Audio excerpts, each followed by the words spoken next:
You're right guys, Gary aka Hopeless back again, and wasn't that a funky new intro? Well, I haven't had too much time to paint in the last few months. I did try and keep myself entertained by making up that snazzy intro, so let us know what you think down below. But as you may have noticed, this is actually a painting video because I had time to do stuff.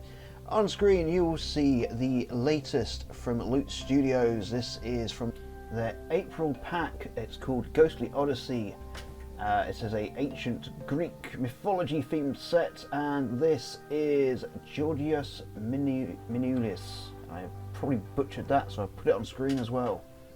I printed Georgios, a harpy and some ruins, and then scratch built a base for it all to go on, which is why you can't see anything with him right now, but it's all towards the end of the video. If you do enjoy what you see, please do leave a like, leave a comment, maybe even subscribe for future videos. It does really help the channel out. Anyway, let's get on with the show. As always, I started off with a black undercoat with a zenithal highlighting of white Liquitex ink, and then carried on. I started off with Instar Alpha's dark tan as a base for the skin. I wanted him to come across as being, heavily suntanned. He's a Greek warrior. He spends, a lot of time out in the sun, marching and fighting. So I figured he'd be quite dark-skinned. I do like the dark tan colour, but it is quite thin straight out of the bottle, so this did take, I think, 2 or 3 layers just to get a nice even covering. Next up, while that was drying, I used the contrast skeleton horde on the leg wraps and the hand grip on his spear. I like skeleton horde. It gives a really nice aged material effect, so good for wrapping up the arms and legs. Also, as the name suggests, it's really good for bleached bone. For the spear handle, I used Citadel's Contrast Wild Wood. And for the cloak and headdress, I used Instar Alpha's Pure Red. Now, I did this twice because the first time I did it, I used their Water Plus, and I used a little too much of it. I like Water Plus, and if you add a certain amount to the Alpha range, it does give a nice contrast effect. Unfortunately, I put a little too much in, and it went down way too thin. So I waited for it to dry, and then went back over with just pure red.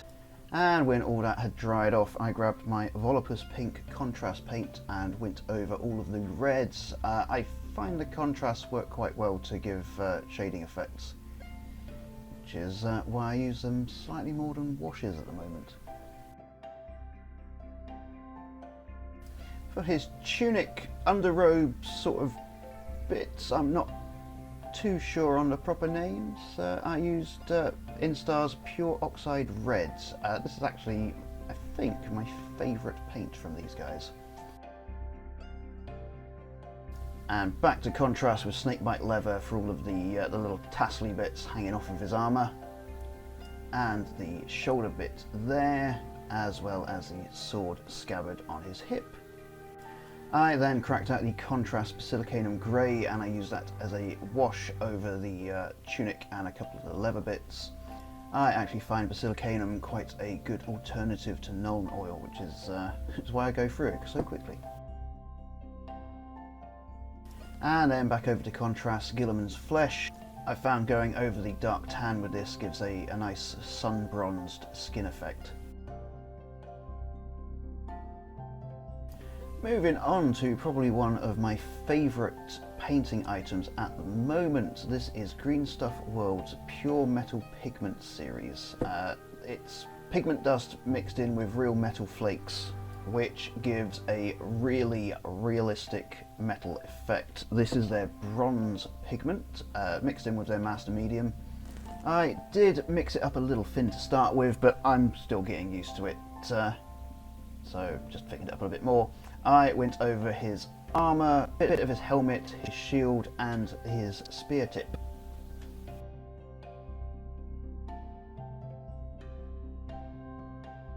Sticking with Green Stuff World, it's another one of their paints that I'm getting used to. This is their Chrome Metal.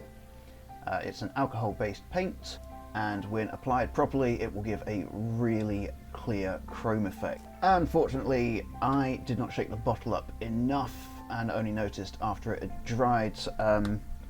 It is one of those paints where if you try to paint over it again, it just makes it look a lot worse. So we'll try and fix it up in a minute. I used this on his shield, a section of his helmet, and the trim / edge of the spear tip. And to finish off, because I was feeling a little bit experimental, I went over all the metallic areas with Reichland Flesh Shade Gloss from Citadel, just to add a little bit of depth and aging to the armour, really. I think it came out alright.